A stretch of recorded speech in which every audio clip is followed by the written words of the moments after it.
দিনের বেলায় কাবা ঘরের দেয়ালের উপর এক ভয়ঙ্কর কালো সাপ এসে বসে থাকত, আবার রাত হলে সে কাবার পাশে থাকা কুয়ার ওপরে চলে যেত এবং সেখানে পড়ে থাকা স্বর্ণ মুদ্রাগুলো পাহারা দিত। এটি সেই সময়কার কথা যখন মুহাম্মদ সাল্লাল্লাহু আলাইহি সাল্লাম সবেমাত্র যৌবনপ্রাপ্ত হয়েছেন।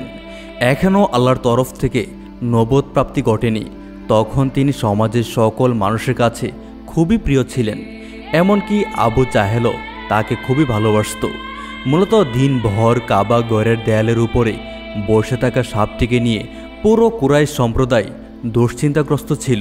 তারা তাকে হত্যা করতে পারছিল না, কারণ সে রাতের বেলা কাবা ঘরের পাশে থাকা কূপের ভেতরে থাকা স্বর্ণ মুদ্রাগুলো পাহারা দিচ্ছিল। মূলত তৎকালীন সময়ে কাবা ঘরের পাশে একটি কুয়া ছিল। কাবা ঘর তাওয়াফের জন্য যারা আসতেন তারা নিজেদের মানত পূরণ করার জন্য সেই কুয়াতে নিজেদের হাদিয়া ফেলে দিতেন। তারা সাধারণত মূল্যবান স্বর্ণ মুদ্রা ফেলে দিতেন, কেননা আল্লাহর ঘরে অল্প মূল্যের জিনিস মানুষ কখনোই দান করতেন না। একবার কেউ একজন এই কুয়া থেকে মূল্যবান স্বর্ণ মুদ্রা চুরি করে নিয়ে যায়। সেই কুয়া থেকে চুরি করা অত্যন্ত সহজ ছিল, কেননা কাবা ঘরের দেওয়াল অনেক নিচু ছিল এবং অনেক নরম ছিল। কাবা ঘর নিচু অঞ্চলে হওয়াতে চারপাশে বৃষ্টির পানি এসে দেওয়ালগুলো অত্যন্ত জরাজীর্ণ অবস্থায় ছিল। তাছাড়া এর ওপর কোনো ছাদ ছিল না। তো যাই হোক, মানুষের মানত করে ফেলে দেওয়া সেই স্বর্ণ মুদ্রা চুরি করা সেই চোরকে অনেক চেষ্টা সাধনার পর রাসূল সাল্লাল্লাহু আলাইহি ওয়াসাল্লামের কৌশল অনুসরণ করে কুরাইশবাসীরা ধরে ফেলে এবং চুরির অপরাধে 2 হাত কেটে ফেলে দেওয়া হয়। কিন্তু উপহার ও হাদিয়া পেশ করা সেই কুয়াটিকে চুরের হাত থেকে বাঁচানোর জন্য কাবা ঘরের নরম দেওয়াল ভেঙে সেখানে শক্ত মজবুত দেওয়াল তৈরি করা এবং কাবা ঘরের উপর ছাদ নির্মাণ করার প্রয়োজন দেখা দেয়। আল্লাহ পাকের হুকুমে সে সময় একটি মজার ঘটনা ঘটে। কাবা ঘরের পাশে যে কুয়ায় মানুষজন যে স্বর্ণ মুদ্রা ফেলত, পরবর্তীতে কিন্তু সেই স্বর্ণ মুদ্রা এবং হাদিয়াগুলো ব্যবহার করা হতো কাবা ঘরের সংস্কারের জন্য। যাই হোক, সেই কুয়ায় প্রথমবার চুরি হওয়ার পরে আল্লাহ পাকের হুকুমে এক বিষধর নাগ সাপ প্রতিদিন সন্ধ্যা গনিয়ে আসার পর সেই কুয়ার উপর বসে পাহারা দিত এবং সকাল হলে সেই বিষধর নাগ সাপ সেখান থেকে সরে গিয়ে কাবা ঘরের দেয়ালের ওপরে বসে রোদ পোহাতো। ইতিহাসের বইতে লেখা আছে সেই বিষধর নাগ সাপ মানুষকে কোনো ভয় পেত না। কাবা ঘরের দেওয়ালের উপর বসে সে আরাম করে রোদ পোহাতো এবং রাতের বেলা আবার সেই কুয়ার সম্পদ রক্ষা করার জন্য ডিউটিতে চলে যেত। কোনো মানুষ কুয়াতে স্বর্ণ মুদ্রা নিক্ষেপ করলে সে বাধা দিত না, কিন্তু যখনই কোনো মানুষ স্বর্ণ মুদ্রা চুরি করতে চাইত তখনই বিষধর নাগ সাপটি ফনা তুলে ভয়ঙ্কর মূর্তি ধারণ করত এবং ফুসফুস শব্দ করে তাদেরকে তাড়িয়ে দিত, যার ফলে সবাই দূর থেকে স্বর্ণ মুদ্রা নিক্ষেপ করত ঠিকই, কিন্তু কাবা ঘরের পাশে থাকা সেই কুয়া থেকে স্বর্ণ মুদ্রা নেওয়ার সাহস করত না। তো যাই হোক, সাপটি যেহেতু এখানে এসে আল্লাহর হুকুমে স্বর্ণ মুদ্রা পাহারা দিচ্ছিল, তাই কোনোভাবেই সেই সাপটিকে সরিয়ে দেওয়া যাচ্ছিল না। এদিকে কাবা ঘরের দেওয়াল বৃষ্টির পানিতে ভেঙে যাওয়ার উপক্রম হওয়ায় সেটাকে মেরামত করা খুবই গুরুত্বপূর্ণ হয়ে দাঁড়িয়েছিল।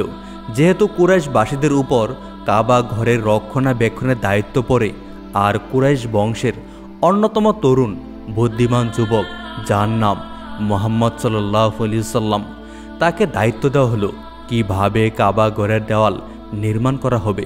সে বিষয়ে ভাবার জন্য যুবক মুহাম্মদ সাল্লাল্লাহু আলাইহি ওয়াসাল্লাম কাবা ঘরের দেওয়াল নির্মাণের জন্য কাবা ঘরের পাশে দাঁড়িয়ে ভাবছিলেন কিভাবে কি করা যায়। এরই মধ্যে আল্লাহ পাকের হুকুমে একটি বড় ঈগল উড়তে উড়তে সেখানে আসে এবং বিষধর নাগ সাপটিকে ছুবল মেরে নিয়ে উড়ে গেল। হযরত ইবনে আব্বাস রাদিয়াল্লাহু তাআলা আনহু থেকে বর্ণিত সেই সাপ যেটা কাবা ঘরের ভেতরে থাকতো। কুরাইশরা কাবা ঘরে সংস্কার করার ইচ্ছা করেছিল, এই কারণে আল্লাহ পাকের হুকুমে সেই ঈগল এসে সাপটিকে তুলে নিয়ে হাজনের ভেতর ফেলে দিয়েছিল এবং সেখানকার জমিন সেই সাপটিকে গিলে ফেলেছিল। ফলে সেই সাপটি কিয়ামতের আগে সাফা পাহাড়ের নিকট থেকে বেরিয়ে আসবে এবং মানুষের সাথে কথা বলবেন, যাকে দাব্বাতুল আরদ নামে ডাকা হবে। আল্লাহু আকবার। কাবাঘরের দেওয়াল পুনর্নির্মাণের পরে সাপের আতঙ্ক তো দূর হলো, কিন্তু এখন পরিকল্পনাকারী রাসূল সাল্লাল্লাহু আলাইহি ওয়াসাল্লামের উপর দ্বিতীয় দায়িত্ব হলো কিভাবে এটিকে নিখুঁত এবং দীর্ঘস্থায়ীভাবে নির্মাণ করা যায়। আর এর জন্য প্রয়োজন যথাযথ পরিকল্পনা এবং দক্ষ কারিগর। আল্লাহ রাসূল সাল্লাল্লাহু আলাইহি ওয়াসাল্লাম যখন এই বিষয়গুলো নিয়ে ভাবছিলেন, তখনই হঠাৎ করে পৃথিবীর সবচেয়ে বড় কারিগর, তিনি ছিলেন গ্রিসের। তার নাম ছিল বাওকুম। এই গ্রিস বণিক ও কারিগর তার জাহাজ নিয়ে এক বিশাল প্রাসাদ তৈরি করার জন্য রোমে যাচ্ছিল। পথের মধ্যে জ্বরের কবলে পড়ে তার জাহাজটি জেদ্দা বন্দরের উপকূলে এসে ভেঙে পড়ে। আল্লাহু আকবার। জাহাজটি বিধ্বস্ত হওয়ায় বাওকুম কোনো রকমে তার জীবন নিয়ে জেদ্দায় অবস্থান নেয়। তিনি ছিলেন যুগের শ্রেষ্ঠ কারিগর, রাজমিস্ত্রি এবং কাঠমিস্ত্রি হিসেবে তিনি ছিলেন পুরো পৃথিবীতে এক নাম্বার। মক্কার লোকেরা তার জাহাজ বিধ্বস্ত হওয়ার সংবাদ পেয়েছিলেন। তারা বাওকুমের কাছে লোক প্রেরণ করল। তারা এসে জাহাজের সমস্ত ভাঙা কাঠ ও তক্তা কিনে নিল। বাওকুম নামমাত্র মূল্যে এগুলো বিক্রি করতে পেরে খুশি হলো, কেননা এমনিতেও তার জিনিসগুলো নষ্ট হয়ে যাচ্ছিল। আর মক্কার লোকেরা এই কাঠগুলো কিনে নিয়েছিল যাতে করে সে কাঠগুলো কাবার পুনর্নির্মাণে ব্যবহার করা যেতে পারে। লোকেরা বাওকুমকে তাদের সঙ্গে মক্কায় যাওয়ার জন্য এবং কাবা ঘর পুনর্নির্মাণের কাজ করার জন্য রাজি করালো। অতপর মক্কার লোকেরা বাওকুমের মতো একজন দক্ষ কারিগরকে কাবা ঘরের পুনর্নির্মাণের নিয়োগ দিতে সক্ষম হওয়ায় অত্যন্ত খুশি হলো। আর বাওকুমও চিন্তা করেছিল, রোমের বাদশার প্রাসাদ নির্মাণের আগে যেহেতু তার জাহাজ ভেঙে পড়েছে, কাজেই বরং এখানকার একটি কাজ করা যাক, এতে তার ক্ষতি বা লসের পরিমাণ কমবে। এখানে আল্লাহ পাকের হুকুম ছিল। এরপর অত্যন্ত জোরে সুরে কাবা ঘর পুনর্নির্মাণের কাজ শুরু হলো। কাবাঘর পুনর্নির্মাণের এই ঐতিহাসিক কাজে সকল গোত্র জোট বন্ধ ছিল এবং কোনো গোত্রই এর সম্মান থেকে বঞ্চিত হয়নি।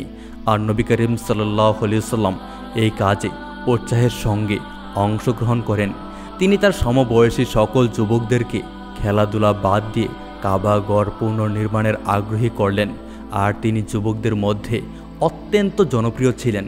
সমস্ত ধরনের প্রয়োজনীয় উপকরণ জোগাড় করা হলো এবং মক্কার আশেপাশের এলাকা থেকে নীল রঙের পাথর সংগ্রহ করা হলো। এভাবেই কাবাঘর পুনর্নির্মাণের কাজ খুবই দ্রুত এবং উৎসাহের সঙ্গে এগিয়ে যেতে লাগলো। যখন দেওয়ালগুলো প্রায় 5 থেকে 6 ফুট উঁচু করা হলো, তখন হাজরে আসওয়াদ পাথরটিকে পুরনো জায়গায় পুনঃস্থাপন করার সময় হলো। এই পবিত্র পাথরটি তুলে নিয়ে এর প্রাচীন ঐতিহ্যবাহী জায়গায় স্থাপন করাটি এতটাই সম্মানজনক কাজ ছিল যে প্রতিটি গোত্রই সেই মর্যাদা নিজেরা পেতে আগ্রহী ছিল, কেননা এই কাজ সর্বপ্রথম করেছিলেন জাতির পিতা হজরত ইব্রাহিম আলাইহিসসালাম। সুতরাং যে এই কাজ করবে সেও আরব জাতির জনক ইব্রাহিম এবং ইসমাইলের সুন্নত পালন করবে। এই জন্য এই স্পর্শকাতর বিষয়টি নিয়ে বিভিন্ন গোত্রের মধ্যে মনোমালিন্য এবং হাতাহাতির ঘটনার সূত্রপাত ঘটল। কোনো গোত্রই তাদের অধিকার ছেড়ে দিতে রাজি হলো না, যার ফলে সকল গোত্রের মধ্যে ঝগড়া বিবাদ এত ভয়ঙ্কর আকার ধারণ করলো যে যা এক পর্যায়ে মানুষের রক্তক্ষয়ী সংঘর্ষের দিকে চলে গেল। একজন রক্ত পিপাসু ও ভয়ঙ্কর যুদ্ধ বাহিনী তৈরি হলো। প্রাচীনকালে আরবে একটি আইন ছিল, যখন কোনো ব্যক্তি স্বার্থের জন্য কোনো আইন করত, তখন সে মানুষের রক্ত একটি বাটিতে নিয়ে তার আঙ্গুলগুলো সেই রক্তের মধ্যে ডুবিয়ে শপথ নিত। অতএব সে বর্বর গোত্রের নেতার রক্ত ভর্তি একটি বাটি নিয়ে কাবা ঘরের সামনে আসে এবং গোত্রের সমস্ত শক্তিশালী যুবকেরা সেই রক্তে হাত ডুবিয়ে প্রার্থনা করে যে যদি অন্য গোত্রে হাজরে আসওয়াদ পাথর কাবা ঘরের দেওয়ালে স্থাপন করার চেষ্টা করে তাহলে তাদের সবাইকে হত্যা করা হবে। 4 দিন ধরে এই ভয়ানক উত্তেজনা ও সংঘর্ষ মানুষের জীবনে অত্যন্ত খারাপ প্রভাব ফেলেছিল। আর মনে হচ্ছিল যে কোনো সময় গোটা মক্কা জুড়ে অনেক হত্যাকাণ্ডের ঘটনা ঘটতে পারে। তো সেই সময় কুরাইশদের একজন বয়োজ্যেষ্ঠ বুদ্ধিদীপ্ত মহান নেতা ছিলেন, যিনি ছিলেন অত্যন্ত জ্ঞানী এবং বুদ্ধিমান। তিনি চাইছিলেন হাজরে আসওয়াদের বিশৃঙ্খলা যেন নতুন করে আর অনেক মানুষের হত্যাকাণ্ডের কারণ না হয়, যেন বিনা রক্তপাতে এই সমস্যা বা সংকটের সমাধান হয়। তাই তিনি একটি চমৎকার পরামর্শ দিলেন। তিনি বললেন, এখানে উপস্থিত যারা আছো তারা সবাই সারা রাত কাবা ঘরের আশেপাশে অবস্থান করো, যাতে করে কেউ আমাদের মধ্যকার এই সিদ্ধান্ত বাইরে বের করতে না পারে।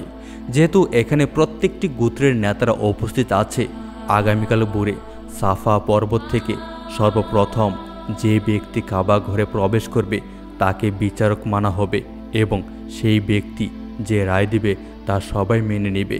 এতে কারো মায়ের বুক খালি হবে না, রক্তপাত এড়ানো যাবে, তোমাদের মধ্যে থেকে কোনো প্রাণহানি হবে না। যেহেতু গোত্রের যুবকরা ক্ষিপ্ত ছিল, কিন্তু গোত্রের নেতারা আসলে চাচ্ছিল না কোনোভাবে রক্তপাত হোক, তাই সেই নেতার কথা সবাই মেনে নিল। তাই পরদিন সকালে সবাই কাবার বাইরে অপেক্ষা করতে লাগলো। সারা রাত এই তথ্য কেউ বাইরে প্রকাশ করল না। তারা সবাই এক নজরে পাহাড়ের দিকে তাকিয়ে থাকলো। যে সকালে ভোরের সূর্যটা উদিত হওয়ার সাথে সাথে সূর্যের আলো সেট করে সর্বপ্রথম কে আসে, কেননা সেই ব্যক্তি হতে যাচ্ছে দ্বিতীয় ব্যক্তি যে কিনা ইব্রাহিম আলাইহিসসালামের পর হাজরে আসওয়াদের মতো মূল্যবান জান্নাতি পাথর কাবা ঘরে স্থাপন করবে। আর তার স্থাপন করা নিয়ে কারো মধ্যে কোনো রক্তপাত হবে না।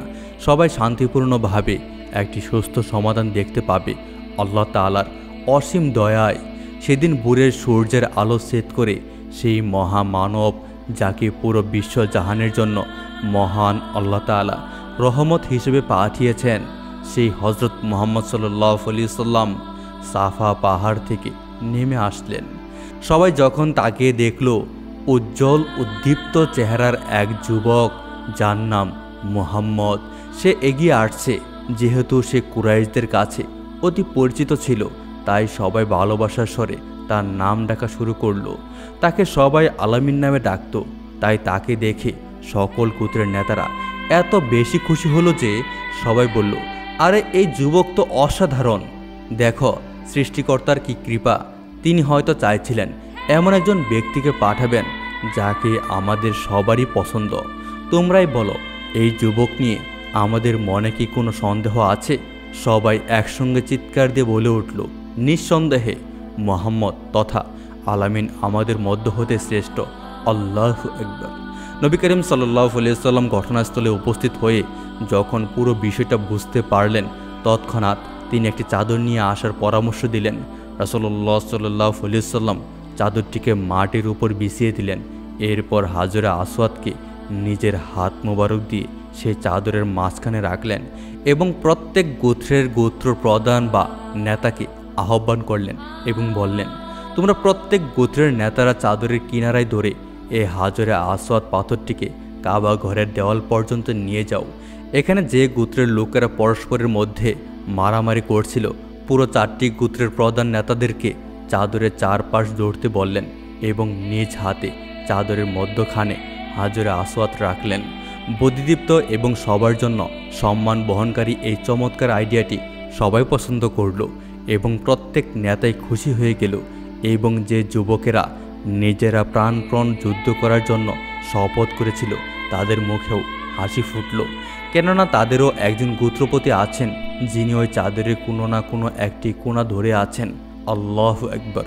শেষ পর্যন্ত তারা সকলেই চাদরের 4 কোণা ধরে হাজরে আসওয়াদ যে স্থানটিতে থাকে, অর্থাৎ কাবা ঘরের যে স্থানে হাজরে আসওয়াদ থাকার কথা, সেখান পর্যন্ত বহন করে নিয়ে গেল। এরপর আল্লাহ রাসূল সাল্লাল্লাহু আলাইহি সাল্লাম আল্লাহ পাকের নাম নিয়ে নিজ হাতে চাদরের মধ্যখান থেকে পাথরটিকে নিয়ে গিয়ে নির্দিষ্ট স্থানে রেখে দিলেন। আল্লাহু আকবার। সমস্ত গোত্রের লোকেরা অত্যন্ত আনন্দিত হলো। মুহাম্মদ সাল্লাল্লাহু আলাইহি সাল্লামের বিচক্ষণ সিদ্ধান্তে, আল্লাহ রাসূল সাল্লাল্লাহু আলাইহি সাল্লামের ইন্টেলিজেন্ট পাওয়ারে সবাই মুগ্ধ হলো। মুহূর্তের মধ্যে একটি রক্তক্ষয়ী যুদ্ধের সমাধান হয়ে গেল। প্রিয় দর্শক, এই ছিল আমাদের আজকের ভিডিওটি আপনাদের কাছে কেমন লেগেছে তা অবশ্যই কমেন্ট করে জানাবেন। ভিডিওটি ভালো লাগলে অবশ্যই ভিডিওতে একটি লাইক দিবেন এবং নিয়মিত আরও এরকম নতুন নতুন ইসলামিক ভিডিও পেতে আমাদের এই চ্যানেলটিকে সাবস্ক্রাইব করে পাশে থেকে বেল আইকনটি বাজিয়ে রাখুন। দেখা হবে আবার নতুন কোনো ভিডিওতে। সেই পর্যন্ত আপনারা সকলেই ভালো থাকবেন, সুস্থ থাকবেন এই প্রত্যাশায় আজকের মতো বিদায় নিচ্ছি। আল্লাহ হাফেজ।